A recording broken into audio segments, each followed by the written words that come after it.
지난 주간에 가장 큰 전 세계적인 뉴스였다면 아프가니스탄 이제 미군 철군 소식이었을 겁니다. 아프가니스탄 그 전쟁은 9/11 테러를 일으킨 그 알카에다를 이제 탈레반이 보호하고 있다. 그래서 이제 그 탈레반 정권을 해체하고 평화 유지를 위해서 아프가니스탄에서 미국이 벌인 20년 동안 벌인 전쟁입니다. 미국 역사상 가장 긴 전쟁이었고 많은 인명과 엄청난 재정을 쏟아붓고도 실패한 전쟁이다. 뭐 이런 평가를 받게 되었습니다. 8월 15일 날, 8월 15일은 대한민국에게는 이제 광복절인데 이 아프가니스탄 정부가 그날 탈레반 정부에게 항복 선언을 한 그날이 또 8월 15일로 기록되고 있습니다.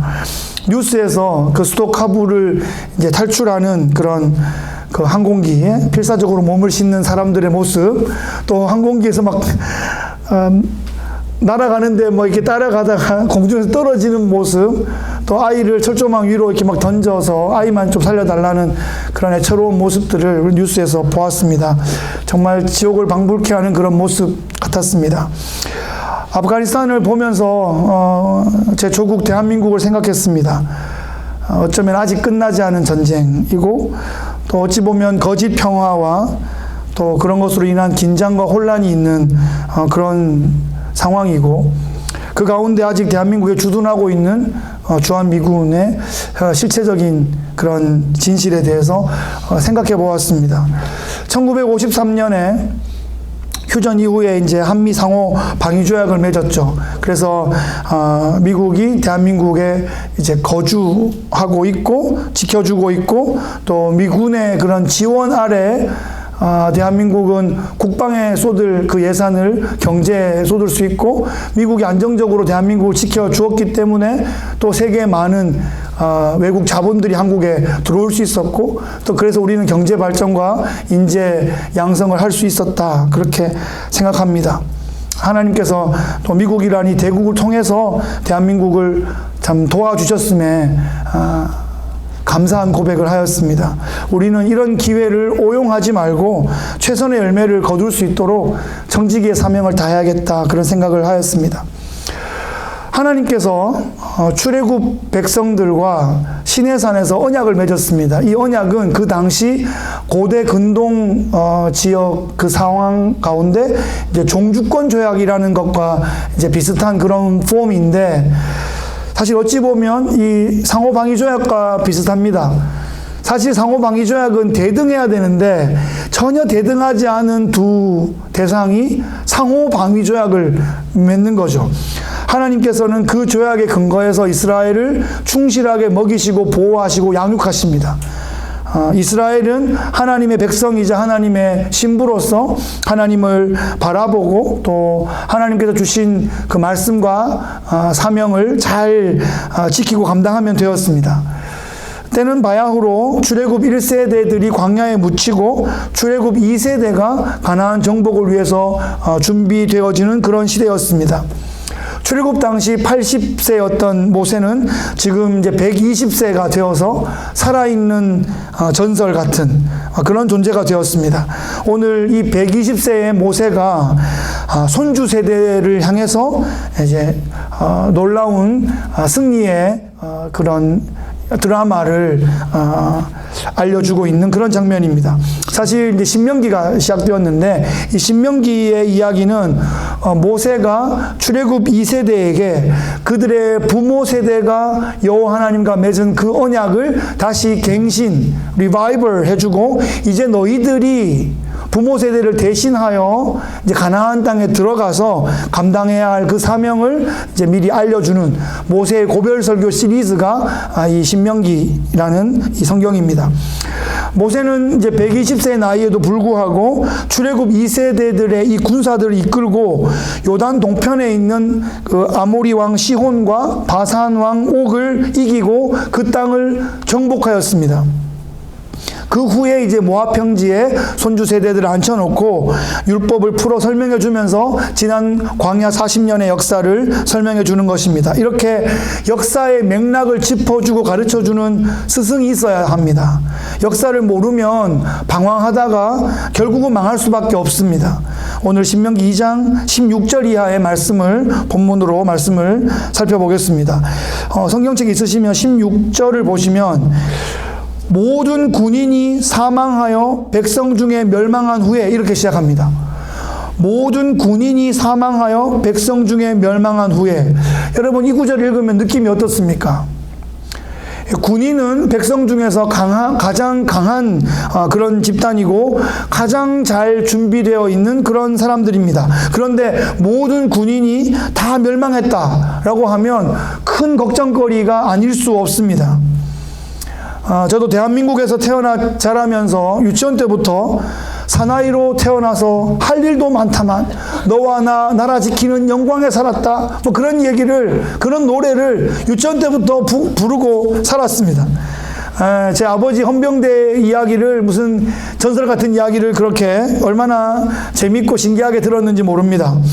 한국의 남자들은 대학에 입학하는 순간 두 가지를 걱정합니다. 군대 언제 가지? 군대 어떻게 가지? 이 두 가지를 고민하게 되어 있습니다. 동문회 모임을 가면 군대에 다녀온 복학생 선배들의 군대 이야기가 전체를 다 집어삼킵니다. 그거를 능가할 수 있는 얘기가 없기 때문에 다 들을 뿐이었죠. 한국은 이제 한국 전쟁과 베트남 전쟁, 그 이후로는 실제 전투에 참가한 전쟁은 거의 없습니다. 그런데 미국은 전 세계 어디에선가 전쟁을 실제로 치르고 있는 나라이기 때문에 그 전투력이 아주 가장 강하다, 이렇게 말할 수 있겠습니다. 한국에서 미국을 부르는 별명이 있는데 뭔지 아십니까? 미국을 부르는, 젊은이들이 부르는 별명이 있는데 천조국이라고 합니다. 천조국. 저도 천조국 하길래 이게 무슨 말인가 싶었더니 미국이 1년에 쓰는 국방 예산이 1,000조래요. 그래서 천조국이라고 부른답니다. 상상이 안 되죠? 천조. 군대가 강한 나라가 세계를 제패한다, 이런 말은 현실적으로 진실인 것 같습니다. 성경시대에도 이집트, 아수르, 바벨론, 페르시아, 헬라, 로마 다 가장 군대가 강한 그런 제국들이 세계를 제패했었습니다. 성경 역사는 그 제국의 역사 위에 기록되어 있습니다. 그래서 세속의 관점에서 읽으면 성경 역사에서 전쟁사를 읽어낼 수 있죠. 그런데 그런 상황 가운데서 모든 군인이 사망하여 멸망한 후에, 이 말은 아무리 좋게 보려고 그래도 굉장히 낙심천만한 상황입니다. 그죠? 이제 강한 나라의 속국이 될 수밖에 없구나, 이런 의미로 들려집니다. 하지만 성경은 하나님께서 분명한 의도를 가지고 한 문장 한 문장, 한 단어 한 단어를 새겨 넣으신 것이에요. 그래서 이 말은 단순히 한민족의 소망이 끝났다, 그 말을 하려고 한 것이 아니라 역사가 새로운 챕터로 넘어간다, 이런 의미입니다. 우리가 지난주에 살펴본 것처럼 하나님의 약속을 불신하여서 가나안 땅에 우리는 들어갈 수 없다라고 말했던 그 백성들, 밤새도록 통곡하며 이제 우리는 아이고 죽었다, 이렇게 울던 그 백성들, 하나님께서 그 믿음대로 광야에 다 묻어버리셨습니다.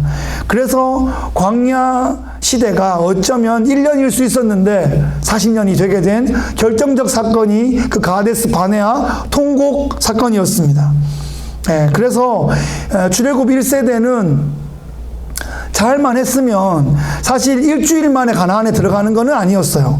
최소한 시내산에서 율법을 받고 거기서 훈련하는 시간은 필요했다라고 생각하고 1년의 훈련 기간이 필요할 수는 있었는데, 그 나머지 39년을 광야에 있으면서 40년의 세월을 보내야 했던 이유는 그들이 아니라 그 자녀 세대가 들어가야 하기 때문에 자기들 모습처럼 자녀 세대를 키우려고 하면 40년이 필요했다는 것입니다. 그래서 출애굽 1세대의 사명은 이제 가나안 입성이 아니라 가나안 입성 세대를 양육하는 것이 그들의 사명이 되었습니다. 모든 1세대 군인들은 멸망했지만 새로운 2세대 군인들이 새 시대를 열어가고 있다. 이렇게 그 행간을 읽어야 할 것입니다. 그 이후에 모세가 지금 들려주는 그 이야기들을 보면 이제 이스라엘이 드디어 가나안 땅 근처에 온 것이에요. 이제 40년이 거의 다 되었습니다. 가나안 땅 안에는 7 족속들이 살고 있는데 그 가나안 땅 밖에도 몇 족속들이 이제 살고 있습니다.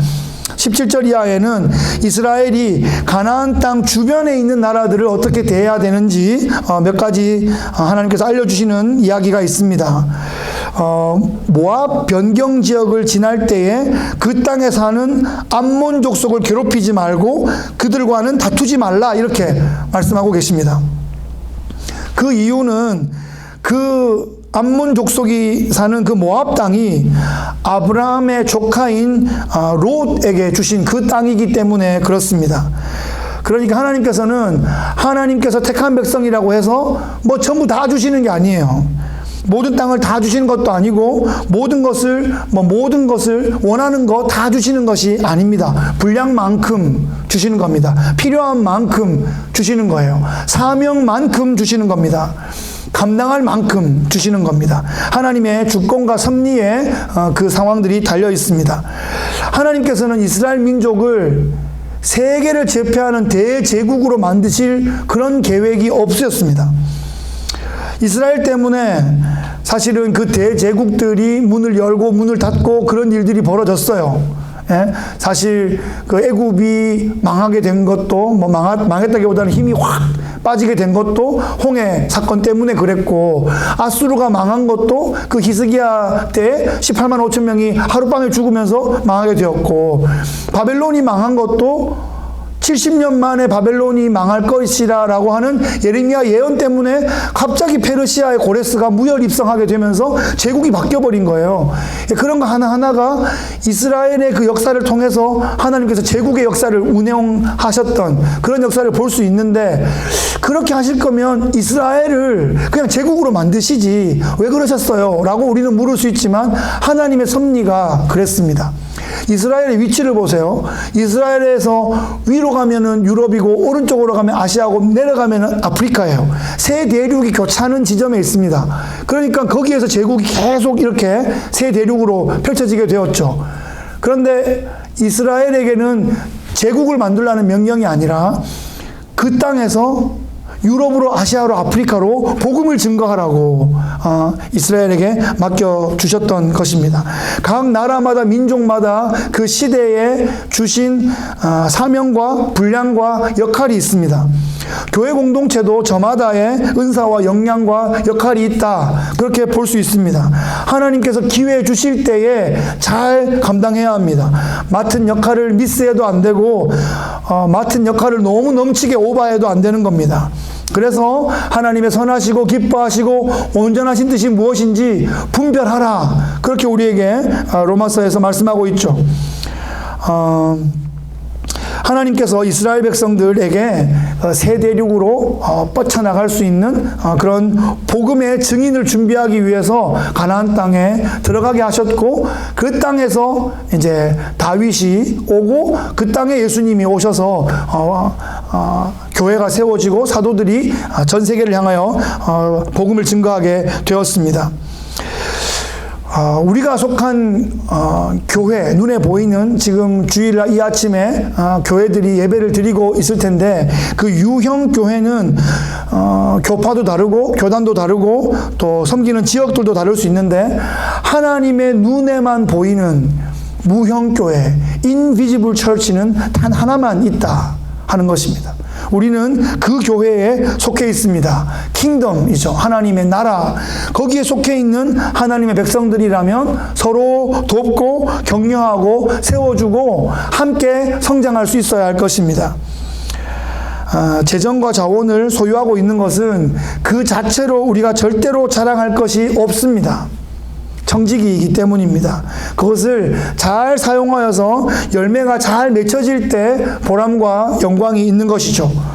마치 믿음이 있는데 믿음이 있노라 하고 행함이 없으면 그 믿음은 죽은 것이다 라고 말했던 그 야고보의 그 경고를 우리가 주의 깊게 들어야 할 것입니다. 하나님은 이스라엘도 먹이시는데 하나님은 모압도 먹이신다 이 말입니다. 하나님은 아브라함 자손도 챙기시는데 롯의 자손도 돌보신다는 것입니다. 그것은 하나님의 주권의 영역입니다. 하나님의 언약은 아브라함의 아들 이삭, 야곱의 계통으로 흘러갔지만 하나님은 이스마엘 자손에게도 살 길을 주셨고 에서의 자손에게도 땅을 주셨습니다. 20절에 보시면 삼순밈이라는 강한 족속이 있었는데 하나님께서 그 삼순민 족속을 멸하시고 암몬에게 그 땅을 맡기셨다 이렇게 기록하고 있습니다. 22절에 보면 세일산 지역에 살던 호리 사람들을 쫓아내시고 에서의 자손 에돔 족속에게 그 땅을 주셨다 이렇게 기록하고 있습니다. 23절에는 갑돌 사람들이 등장하는데 갑돌 사람들, 갑돌이가 여기 있었는지 갑돌 사람들이 등장해요. 이들은 전통적으로 지중해의 그레데섬에 사는 사람들이다 아니면 갑바도기아 사람들이다 이런 학자들이 그런 얘기를 하는데 어쨌든 우리들에게는 생소한 이 갑돌 사람들에게도 하나님께서 거주지를 주시고 챙겨주셨다는 것입니다. 하나님께서 가나안 땅에 진군하면서 이 암몬 족속들 또 에돔 족속, 갑돌 족속과는 싸우지 마라 라고 가르쳐 주셨습니다. 그래서 우리에게 맡겨주신 사명의 땅이 어딘지 잘 분별하고 그래야 우리가 오판하지 않고 실수하지 않고 사명을 잘 감당할 수 있을 것입니다. 그런데 하나님께서 정복하라 이렇게 명하시는 땅이 있습니다. 사실 지금 보세요. 아직 요단강을 건너기 전입니다. 모세는 120세가 되었습니다. 모세를 이어서 이제 사령관 역할을 해야 되는 사람은 여호수아예요. 이제 40년 동안 사실 여러분 우리가 본문에서 또 살펴보진 않았지만 우리가 이미 알고 있는 사실 하나님께서 모세에게 너는 가나안 땅에 들어가지 못할 것이다 라고 미리 말씀해 주셨어요. 그죠? 그러니까 나는 120세가 되었고 40년 동안 광야 백성들을 여기까지 잘 이끌고 왔고 어차피 요단강 건너서 가나안에는 못 들어갈 거고 그러면 이제 저 할 일 다 했으니까 여호수아한테 맡기시죠. 그러고 이제 유종의 미를 거두겠습니다. 뭐 이러고 마칠 수도 있는데 하나님께서는 지금 120세의 모세에게 전투하라 라고 명령을 하고 있다는 거예요. 24절에 너희는 일어나 행진하여 아르논 골짜기를 건너라. 내가 헤스본 왕 아모리 사람 시온과 그의 땅을 내 손에 넘겼은즉 이제 더불어 싸워서 그 땅을 차지하라. 120세 모세에게 싸워서 그 땅을 차지하라. 전쟁하라. 너의 손자 세대들과 함께 이 땅을 싸워서 얻어라. 이렇게 명령하고 있습니다. 좀 당황스러웠을 것 같습니다. 그런데 지금 이 시온 땅은 하나님께서 지금 이 순간에 이스라엘 백성들에게 붙여주신 땅입니다. 모세가 지금 싸워서 얻어야 될 땅이라는 겁니다. 그들의 전력이 어떠한지는 별 상관이 없습니다. 그 주변 상황도 그렇게 중요하지 않습니다. 무엇보다 중요한 것은 하나님께서 지금 그들을 이스라엘에게 모세에게 붙이셨다라는 사실입니다. 우리는 가데스 바네아 사건을 잘 기억하고 있습니다. 하나님께서 붙이셨다고 약속했는데 그때를 피하고 또 그 땅에서 도망치고 싶어 했던 사람들은 한 사람도 그 땅을 밟지 못했습니다. 24절을 다시 한번 보세요. 일어나 행진하여 건너서 싸워서 차지하라 이렇게 명령하고 있습니다. 동사들이 막 시리즈로 막 나오고 있어요. 군대에서 동사로 명령이 떨어지면 병사가 해야 될 일은 복명복창과 신속한 실행 이 두 가지밖에 없습니다.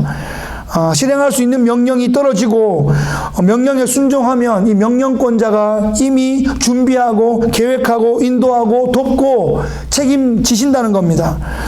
내가 할 수 없는 영역은 어차피 내 소관이 아니에요. 내가 할 수 있는 부분만 성실하게 감당하면 됩니다.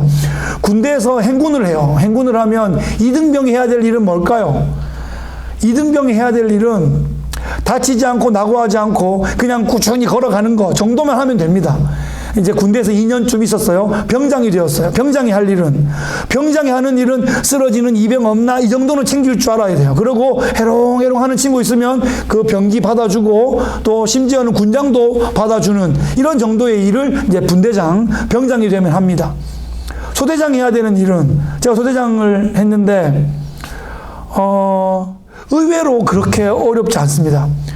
병장들만 잘 보면 돼요. 분대장이 잘하는지만 보면 되고, 그리고 옆에 통신병 딱 끼고 통신병한테 중대장한테 명령만 잘 받으면 돼요. 이리 와라. 그럼 알겠습니다. 막 이렇게.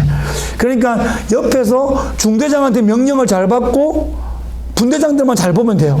중대장은요, 옆에 통신병 끼고 대대장한테 명령만 잘 받으면 돼요. 그래서 군대가 어떻게든 돌아가는 겁니다.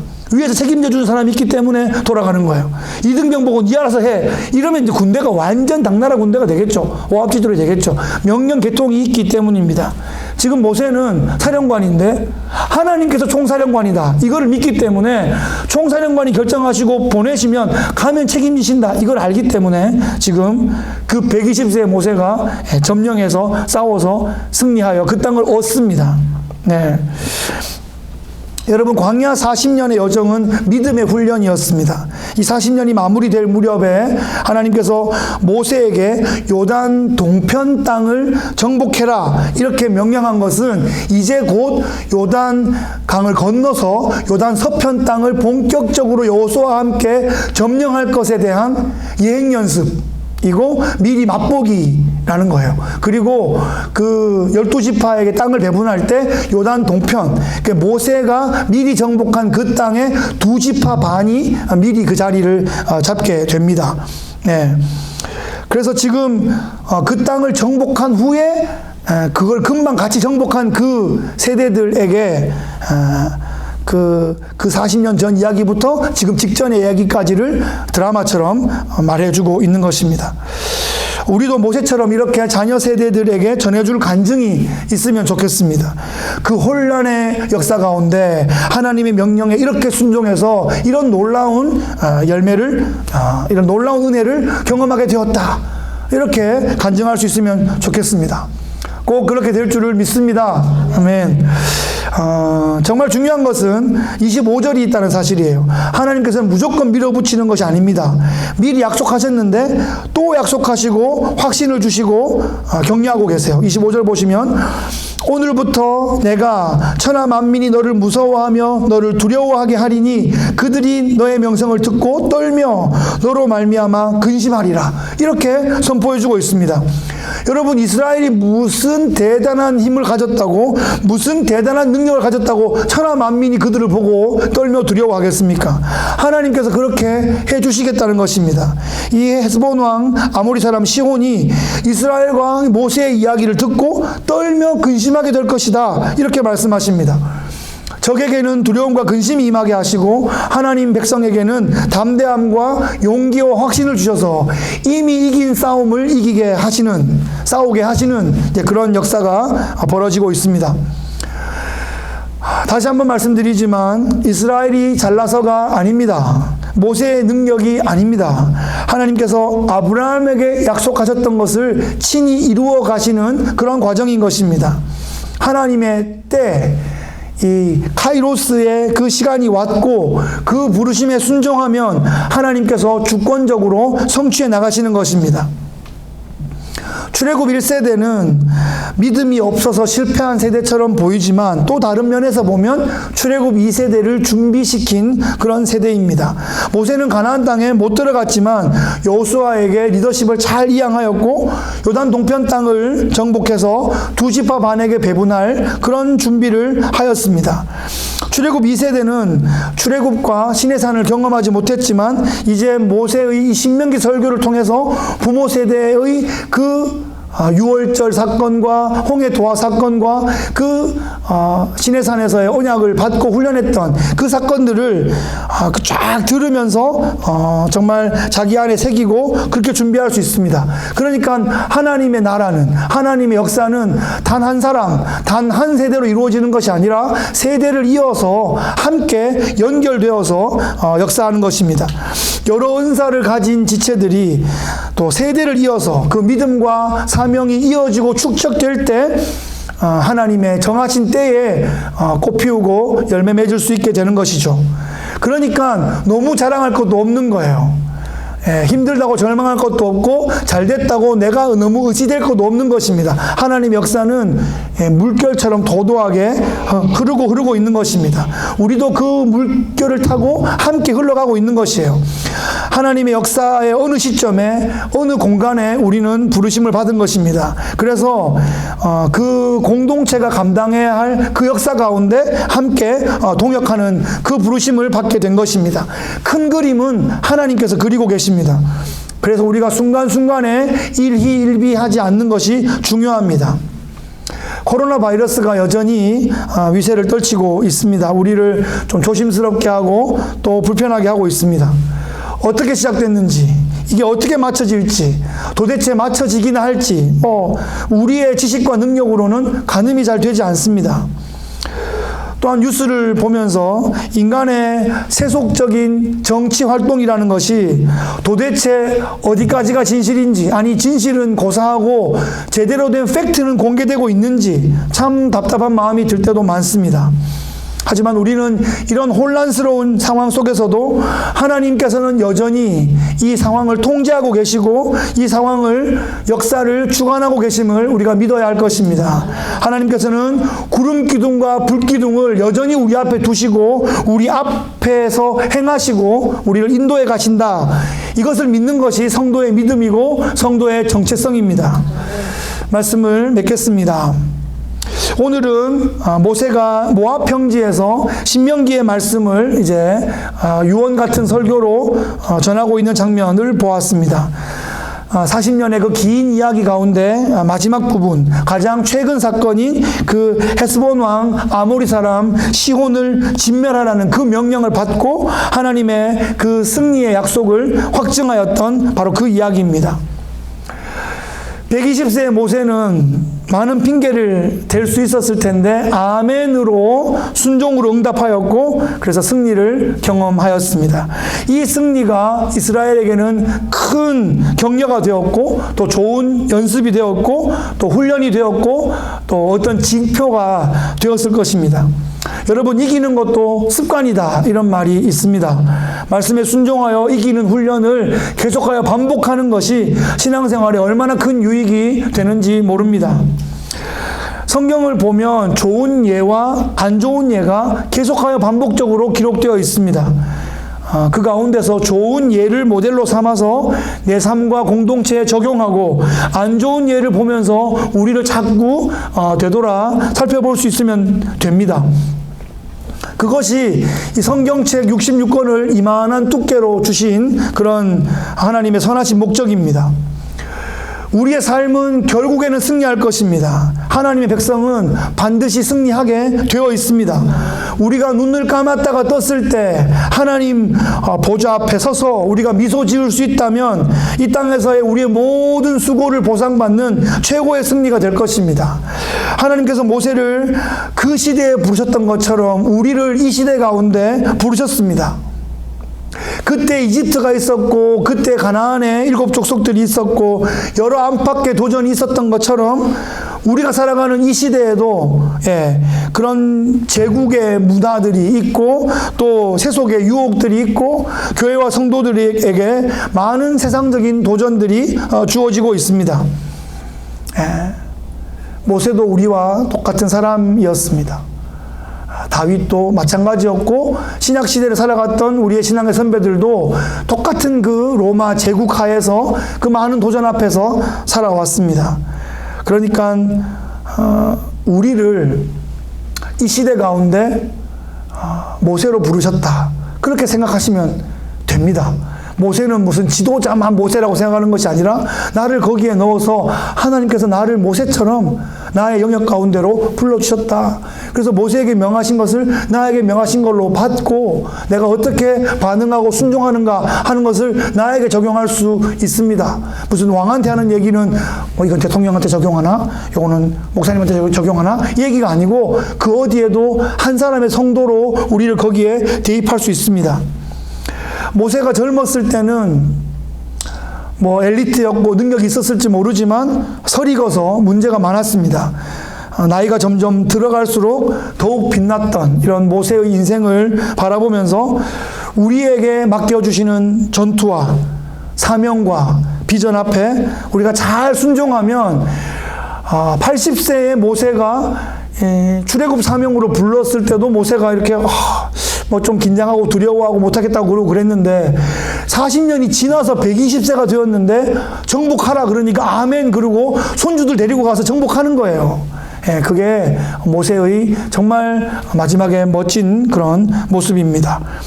그렇게 아직 우리 다 젊습니다. 그죠? 예, 모세보다 다 젊으니까 파이팅 하시고 우리에게 맡겨주신 그 사명 앞에 아멘으로 우리 응답하고 충성하고 헌신해서 우리 주님 다시 오실 그 무대를 잘 준비하시는 귀하신 성도님 되시기를 주의 이름으로 축복합니다. 아멘.